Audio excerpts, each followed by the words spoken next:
Welcome to Kenton's videos. Enjoy the video. You start by locating the offline media so you know what to remove. Open the project, then go to the media pool and highlight clips marked offline. These show red badges or missing thumbnails. Once done, make sure you record exact file names and paths.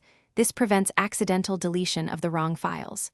You'll also check whether those files live on external drives, cloud folders, or local scratch disks, because the removal method differs depending on where the media actually resides. Now prepare to remove media without breaking your timelines. First, duplicate the timeline and create a temp bin that contains every offline clip for traceability. Then use Reveal in Finder or Explorer to verify the physical files. If they appear, note their exact folder. Once confirmed, disconnect the specific drive or unmount the folder you want removed. This simulates permanent loss so you can see dependent clips. If clips are linked, unlink them via right-click to prevent automatic relinking later. Finally, remove the media from disk and confirm Resolve reflects that change. Move or delete the target files at the OS level. Then in Resolve, select the offline items and choose Remove Selected Clips from the context menu.